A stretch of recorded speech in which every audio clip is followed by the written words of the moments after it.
One Day I'll Be Gone. Creepypasta by Justice Hill. Hello, my name is Josh. My story begins with me coming home from work on a Thursday evening at 6:30 p.m. As soon as I arrived at my house, it was 6:57 p.m. However, I checked the mailbox, but I noticed there was a black letter which had the familiar scent of perfume on it, which hit my nostrils. The black letter smelled like roses and a perfume my deceased wife once used to own and wear. The black letter was from my wife who passed away 6 months ago. However, my own bluish eyes have widened out of shock. My stomach was starting to turn, and my face was turning pale out of fear. I have even felt chills running throughout my entire body, and I was shaken as I opened the front door and walked into my house. I noticed the atmosphere has changed, but it was cold. My teeth were chattering, and my body was shivering as I tried to warm myself. Like for part 2. Here's part 2. And I would love to give a shout out to UBU and IBMe84. But I noticed I wasn't alone in my own home, because I have noticed a portrait of me has fallen off of the wall and been shattered into a million of pieces onto the vinyl tile flooring. And I shrugged it off while I was pushing it in the back of my head or mind. And I was laughing hysterically out loud so I would not be scared or paranoid in my own home, even though I am all alone. But I go into the kitchen, which brought back memories to the time where I had painted the kitchen the color of yellow. However, which was my deceased wife's favorite color. She gave me the idea to paint the walls yellow, and I was making my way to the brownish, reddish dinner table. But I pulled the brownish chair from the dinner table, but also to sit down at the table, so I could focus on the letter which my dead wife had written to me and had it mailed to me. Although I questioned myself, when did she write this letter or have the time to write this letter? Did she write the letter while she was living? Did she write the letter on the day she died? How long has the letter been at the post office waiting to get mailed to me? And that I was starting to wondering to myself, why did I receive it today? I was starting to open up the black letter. My hands were trembling because I was afraid, and I dropped the letter onto the table. But as soon as I picked up the letter from the table, I saw a black silhouette running back and forth from room to room. But I shrugged it off once again by only focusing on the letter, and I opened up the letter all the way this time. And the letter said in big words, which have caught my full attention, like for part 3. Here's part 3. Dear husband, one day I always told you that it would be a day I'll be gone. But you were always laughing at me and mocking me like you always do. And we were sitting at the brownish reddish dinner table eating your favorite meal, even though I have prepared for you, which was roast beef with mashed potatoes. However, you stared at me with a mean look on your face. You rolled your eyes at me, and without a care in the world, you said to me out of hatred, Victoria, sit down, but we need to talk. And I want to file for a divorce, and I am sorry I have to say this, but I do not love you anymore. Because I am sorry I have fallen out of love with you, but also the sparks are not there anymore, Victoria. As you were pointing and laughing hysterically at my cries, but I was pleading for you not to leave me while I was holding onto your arms, but also you pushed me to the ground away from your presence. Out of anger, my dearest love, But I love you. I always have. And I was devastated but heartbroken when one day I came home from work at 3 o'clock a.m. from working on Friday, and I caught you in our bed with your mistress, who turned out to be my best friend, Sarah, who was like a sister to me, since I was the only child my parents had in the house. Someone who I grew up with as a girl, and someone who I can trust or confide in on a regular basis. But you both betrayed me. And my dearest love, I wanted to say this to you, but I hope it caught your eyes. I went through a long depression period, sitting in this lonely pitch black room, waiting for you to return home, my love, and my heart was hurting so. I was laying down in the bed with plenty of tears running down my face as it stains your pillow. But I let out a high-pitched wail, and out of frustration, I jumped up from the bed out of loneliness, and I taken it out my diary from the nightstand, which I have hidden from you. But also, my love, I was starting to write in my diary while I was cutting my wrists on both arms and cutting my legs with your black red pocket knife, the one you told me to never touch, or you would kill me yourself if I lay a finger on it. Do you remember the pocket knife now, my love? I was wanting to kill myself. Then I did it, my love. I killed myself since I was doing you a favor, and all I saw was my soul being lowered down past my body, my dear. And it started getting hotter with every second that I was falling, my love. I was falling down a black, fiery abyss, and the next thing I knew, I'm in hell.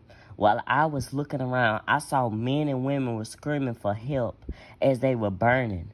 They were wailing for God to save them, and they were moaning agonizingly, but they were being tortured with pitchforks by demons, while some were being cooked in the lake of fire, my love. But also, my love, all you can smell is nothing but human flesh being burned, my love.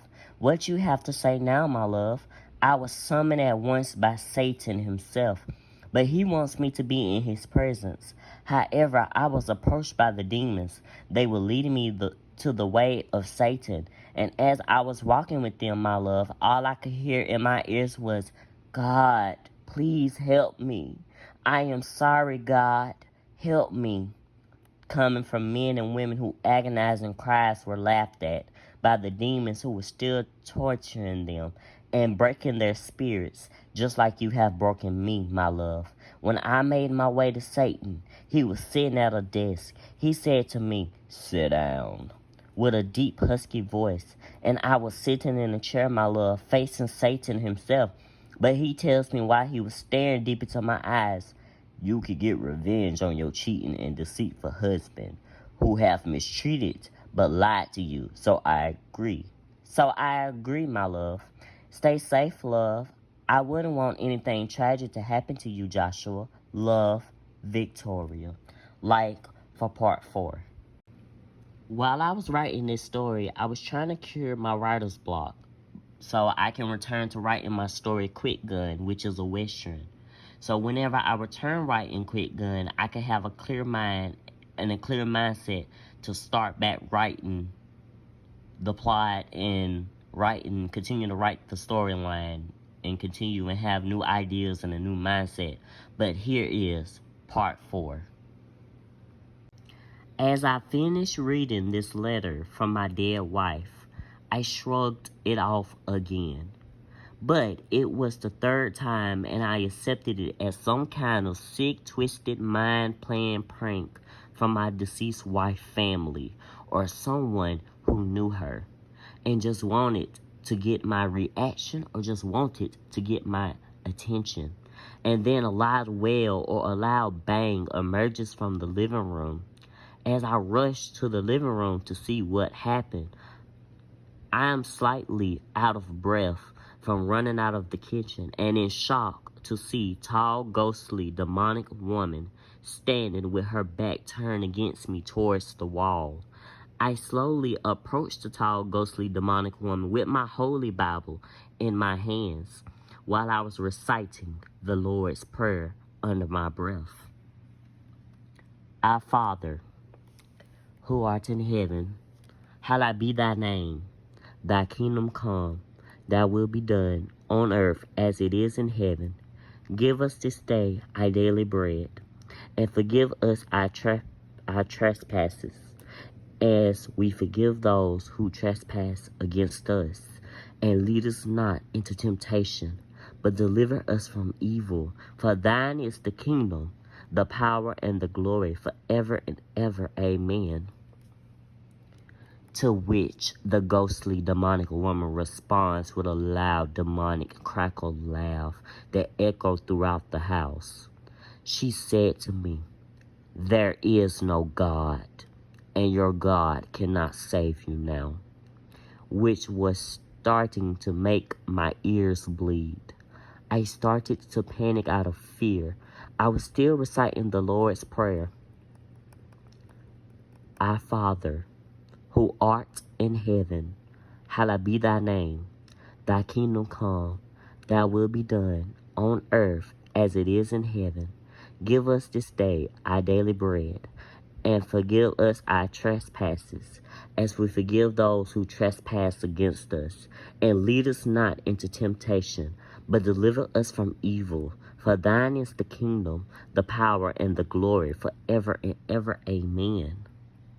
And the black, wicked, ghostly, demonic woman was turning around slowly, but stopped facing the wall, and she was staring at me with her dark eyes. She looked familiar to me, but there's no way this letter was real, and that Victoria, my deceased wife, is standing in front of me with pitch black eyes and her hair raggedy with bugs crawling all over it, and gross texture of her skin with maggots crawling all over her decomposing body.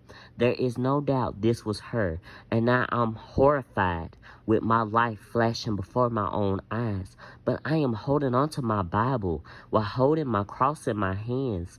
That is when the wicked, demonic, ghostly Victoria was starting to walk towards me while moving with a jerking motion. While I was standing in one spot, even though I was holding my cross, I was too scared to move from that one spot. But I was shaking because of fear. But also, felt like I was going to piss on myself and crap on myself while I was wearing my blue jean pants, while I was having cold sweat running down my face. However, I'm frozen in horror, standing in one spot as Victoria walks even closer towards me, with evil intentions in her eyes, while having a big old menacing smile on her face. But that is when the hairs on the back of my neck stood up. Out of fear, I felt a cold chill running down my spine. I have started to bust out into tears, and wicked, demonic, ghostly Victoria was saying to me in a loud, angry tone, "Silence!" There was such a quiet silence that echoed throughout the house as sweat was running down my face while I was panicking. That is when I heard a knock at the front door. "Hello, is there anyone in there?" Even though I was still hearing Sarah's voice, but as she continued to knock, I tried yelling for help. "Help!" to get Sarah's full attention, but my voice grew quieter and quieter until my voice completely going out and silent. "She cannot save you now," said Victoria.